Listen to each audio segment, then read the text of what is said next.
Indo British advanced pain clinic, నొప్పిమాయం surgery దూరం. For appointments 9155515563. నమస్తే, welcome to I dream inside politics with కవిత.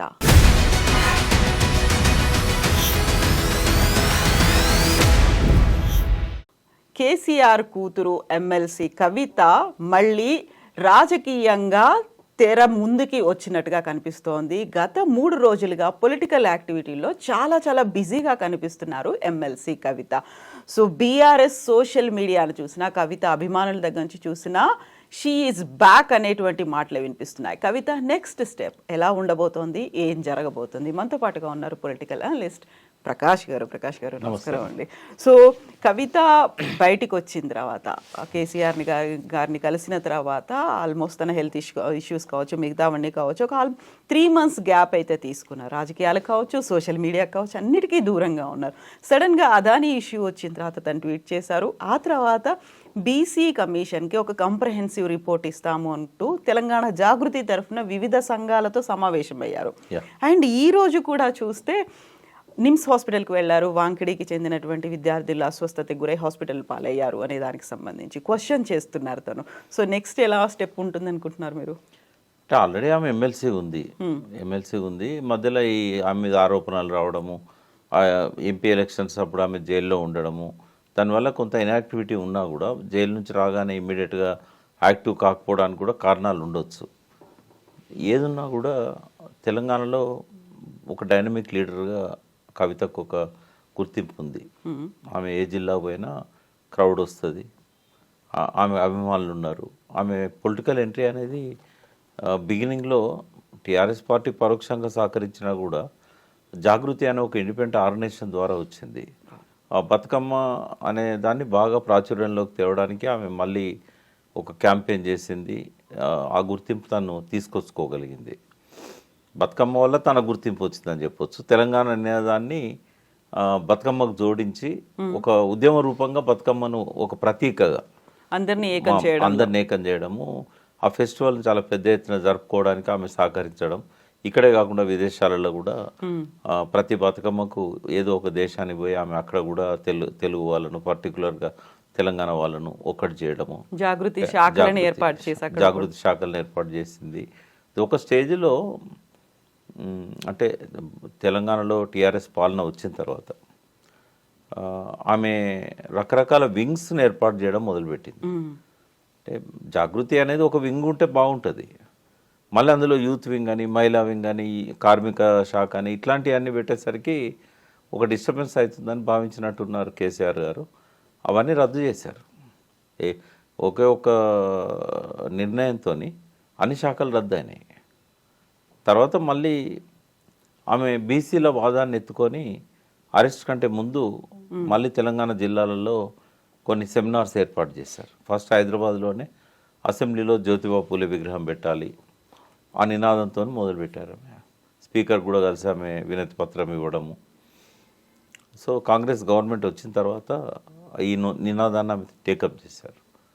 అప్పుడు విమర్శ వచ్చింది, మీరు 10 ఏళ్ళు ఉన్నారు, మీరు పెట్టవచ్చు కదా, అప్పుడు ఎందుకు పెట్టలేదు, ఇప్పుడు మా మీద ఎందుకు ఒత్తిడి తెస్తున్నారని కూడా అడిగారు. సరే ఏదేమన్నా బీసీలు కూడా ఆలోచించారు. అంటే మన దానిలో ఒక యూనిటీ అనేది లేదు, మన దానిలో మనం ఎవరో ముందుకు వచ్చినా యూనిటీ కావట్లేదు. కనీసం కవిత ముందుకు వస్తున్నది.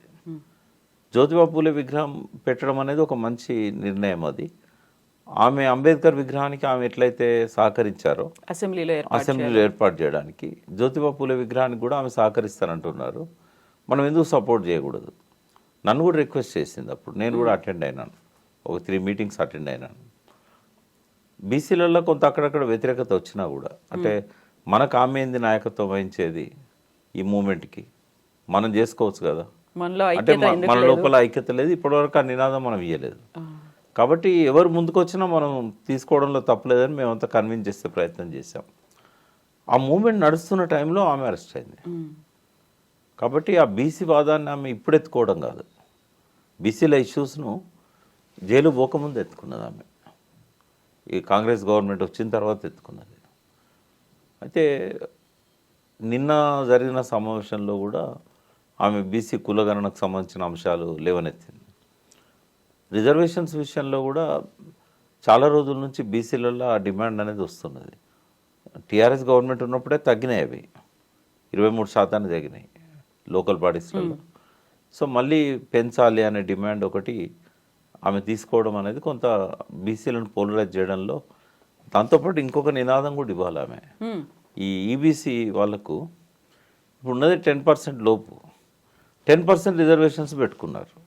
మోడీ గవర్నమెంట్ నిర్ణయం తీసుకున్నది, దాన్ని చాలా రాష్ట్రాలు అమలు చేస్తున్నాయి. అలా తెలంగాణ గవర్నమెంట్ కూడా గతంలో కేసీఆర్ గారు ఉన్నప్పుడే దాన్ని అమలు చేసే ప్రక్రియ మొదలైంది. తమిళనాడు పోతే మొన్న మేము తెలుసుకున్నది ఏంటంటే ఆ గవర్నమెంట్ దాన్ని ఒప్పుకోవట్లేదు. ఇప్పుడు బీసీలలో అది ఒక ప్రధానమైన డిమాండ్గా ముందుకు వస్తున్నది. దాన్ని కూడా కవిత టేకప్ చేయాలి. సరే టీఆర్ఎస్ గవర్నమెంట్లో దాన్ని ఇంప్లిమెంట్ చేసినా కూడా రియలైజ్ అయ్యి అది మేము అమలు చెయ్యము తెలంగాణ రాష్ట్రంలో, ఎందుకంటే ఇంకా ఏం మిగలదు బీసీలకు. 10% ఫార్వర్డ్ క్లాస్కి ఇచ్చినట్టయితే వాళ్ళు ఉన్న జనాభా 10% లేరు.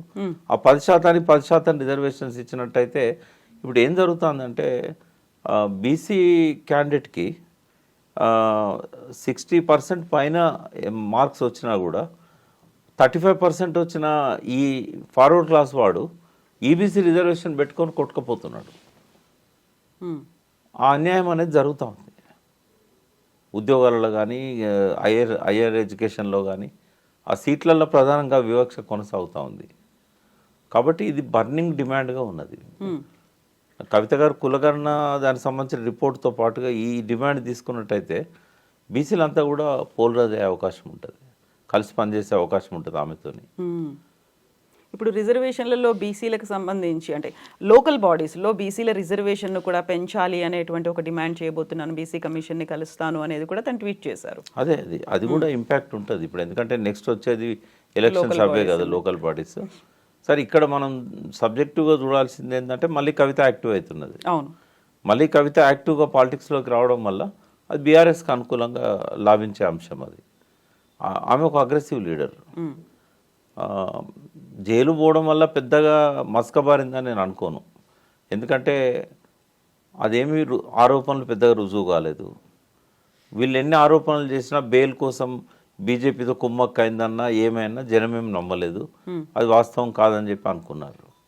కాబట్టి తాత్కాలికంగా ఆమె రాజకీయ కార్యక్రమాలకు తెరబడ్డది, కానీ ఒక 6 నెలలు 8 నెలలు శాశ్వతంగా ఆమె ప్రతిభ మసకబారిందని అయితే నేను అనుకోవట్లేదు. మళ్ళీ ఆమెకు పునర్వైభవం ఉంటుంది తెలంగాణ పల్లెలలో కానీ పట్టణాలలో కానీ. ఆమె ఆ పాత సెక్షన్ అంతా మళ్ళీ యాక్టివేట్ చేసి జాగృతి పక్షాన ఆమె కనుక మళ్ళీ సంస్థను బలోపేతం చేసి ఒక బీసీల డిమాండే కాకుండా సాంస్కృతిక పరమైన డిమాండ్స్ని కనుక ముందు పెట్టుకొని, మనం చాలాసార్లు అనుకున్నాం తెలంగాణలో ఒక సాంస్కృతిక విప్లవం రావాల్సిన అవసరం ఉన్నది. ఆ పని చేయలేదు కాబట్టి కేసీఆర్ గారు చిన్న చిన్న అపోహలతోనే అనుమానాలతోనే ఆయన ప్రభుత్వాన్ని పోగొట్టుకున్నాడు. ఒకసారి ప్రజల మనసులలో ఆ రకమైన ప్రక్షాళన జరిగినట్టయితే రాబోయే రోజుల్లో తెలంగాణకు లాభం, అది ఆ మూమెంట్ నడిపిన నాయకులకు వాళ్ళ క్రెడిబిలిటీ పెరుగుతుంది. కాబట్టి ఆ అవకాశం కవితకు ఉంది. తెలంగాణలో కొన్ని ఇష్యూస్ని ఐడెంటిఫై చేసి ఒక సాంస్కృతిక విప్లవానికి ఆమె శ్రీకారం చుట్టినట్టయితే ఒక గొప్ప నాయకురాలుగా ఆమెకు భవిష్యత్తు ఉంటుంది. అయితే తనతో ఇన్ని సంవత్సరాల అనుబంధం 2007 నుంచి జాగృతితో అంటిపెట్టుకొని ఉన్న చాలామంది ఇంటలెక్చువల్స్ ఉన్నారు. వాళ్ళని మళ్ళీ గ్యాదర్ చేసి అసలు తెలంగాణ ప్రజలల్లో ఆ మానసిక చైతన్యాన్ని పెంచడానికి ఏ అంశాల మీద పనిచేయాలి. కులం అనేది ఒక అంశం, చాలా అంశాలు ఉన్నాయి. మహిళలకు సంబంధించిన అంశాలు కూడా చాలా ఉంటాయి సాంస్కృతిక పరమైనవి. సో పండుగలకు ఇప్పుడు మళ్ళీ దాన్ని ఏదో ఐకాన్ లాగా బతుకమ్మలు ఇట్లాంటివి చేసే అవకాశం లేదు. కానీ సాంస్కృతిక పరమైన ఇష్యూస్ ఇంకా చాలా ఉన్నాయి. మన తెలంగాణ సంస్కృతిలో ఉన్న కొన్ని మంచి లక్షణాలను బయటికి తీసే అవకాశాలు ఉన్నాయి. ఇవన్నీ కనుక ఆమె చేయగలిగితే మళ్ళీ ఒక గొప్ప పునర్వైభవాన్ని ఆమె తీసుకురాగలుగుతారు. జాగృతిని ఇంకో పాటలో ఆమె సక్సెస్ఫుల్గా మళ్ళీ రీలాంచ్ చేయగలుగుతారు. అప్పుడేమో బతుకమ్మతో జాగృతి ప్రజల మనసుల్లోకి వచ్చింది.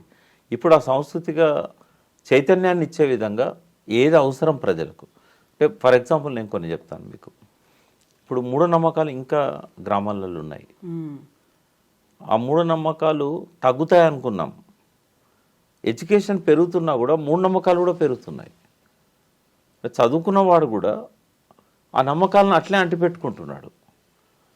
చదువుతో విజ్ఞానంతో పోవాలి కదా, పోవడం లేదు. అవి ఇప్పటికి మంత్రగత్తెలు అని చెప్పి దాడులు చేయడము, అనుమానాలు పడడం, అపోహలు పడడం, వైద్యాన్ని పక్కకు పెట్టి నాటు మందులకు ఇట్లాంటి వాటికి ప్రాణాలను బలి చేసుకోవడము, ఆరోగ్యపరమైన సమస్యలు, మానసికపరమైన సమస్యలు, సైకలాజికల్ ఇష్యూస్, ఇట్లాంటివన్నీ కూడా. తర్వాత మానవ సంబంధాల కంటే ఆర్థిక సంబంధాలకు ఎక్కువ విలువ ఇచ్చే పరిస్థితి. అది తెలంగాణ కల్చరే కాదు అది, బట్ అది పక్క ప్రాంతాల నుంచి వచ్చిందో ఏమో కానీ అది ఇప్పుడు తెలంగాణలో అది పెరుగుతూ ఉంది.